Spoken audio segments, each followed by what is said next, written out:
साल का 8वां महीना चल रहा था, जुलाई।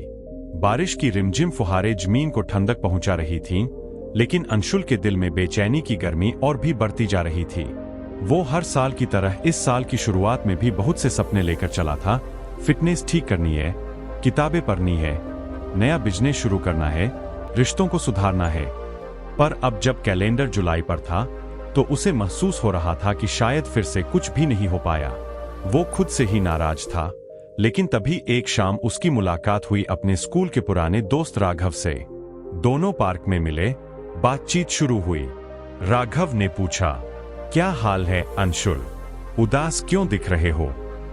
अंशुल बोला, बस यार, साल खत्म होने में कुछ ही महीने रह गए हैं और लगा कुछ भी नहीं किया, सारे लक्ष्य अधूरे हैं। लग रहा है फिर से एक साल बेकार चला जाएगा।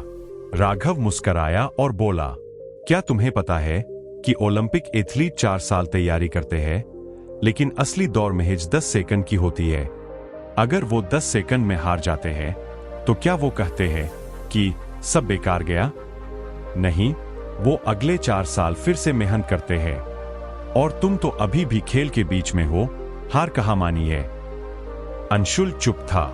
राघव ने आगे कहा, अभी तुम्हारे पास 5 महीने हैं, अगस्त, सितंबर, अक्टूबर, नवंबर और दिसंबर। ये 5 महीने अगर सही तरीके से जिए जाएं, तो ये बाकी सालों पर भारी पड़ सकते हैं। फिर राघव ने अपनी कहानी सुनाई। पिछले साल जुलाई तक मेरी नौकरी छूट चुकी थी, सेविंग्स खत्म हो रही थी और परिवार को संभालना मुश्किल हो गया था। मैं टूट गया था। लेकिन मैंने सोचा, अगर कुछ भी नहीं बचा है, तो खोने का डर भी नहीं बचा। मैंने अगस्त से दिसंबर तक खुद को बदला, स्किल सीखी, रोज सुबह 5 बजे उठना शुरू किया और एक फ्रीलांस प्रोजेक्ट से शुरुआत की। अब देखो, आज मेरी खुद की कंपनी है और मैं उसी मेहनत के 5 महीनों की वजह से यहाँ हूँ। अंशुल की आंखों में एक चमक आई। उसे महसूस हुआ कि अभी समय बाकी है और अब पछताने से बेहतर है उठना और करना। उस रात उसने एक डायरी निकाली और लिखा, बाकी साल नहीं गया है, जो बचा है वही असली खेल है। ये 5 महीने मुझे मेरा नया रूप दिखाएंगे। अगले दिन से बदलाव शुरू हुआ। वो रोज सुबह 6 बजे उठने लगा। फिटनेस के लिए हर दिन 30 मिनट टहलना शुरू किया। पुरानी अधूरी किताबें फिर से पढ़ने लगा, हर हफ्ते एक किताब। मोबाइल से सोशल मीडिया एप्स डिलीट कर दिए। हर रात अगला दिन प्लान करता। महीने में एक बार किसी गरीब की मदद करता, ताकि इंसानियत की याद बनी रहे। धीरे धीरे चीजें बदलने लगीं। उसके शरीर में ऊर्जा आई, दिमाग में फोकस बढ़ा, रिश्तों में मिठास लौटी और सबसे बड़ी बात, उसकी खुद से दोस्ती हो गई। दिसंबर आया। जब लोग साल के अंत में अफसोस कर रहे थे कि साल चला गया, तब अंशुल मुस्कुरा रहा था। उसने वो कर दिखाया था जो कई लोग साल भर में नहीं कर पाते।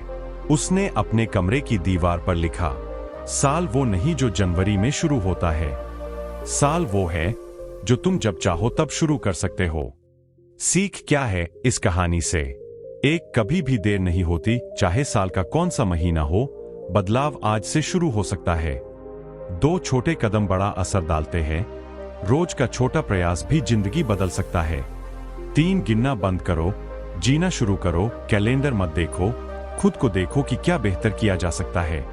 4, असली हीरो वही है जो अंत तक लड़े, अंत समय में भी उठकर काम करने वाला ही असली प्रेरणा होता है।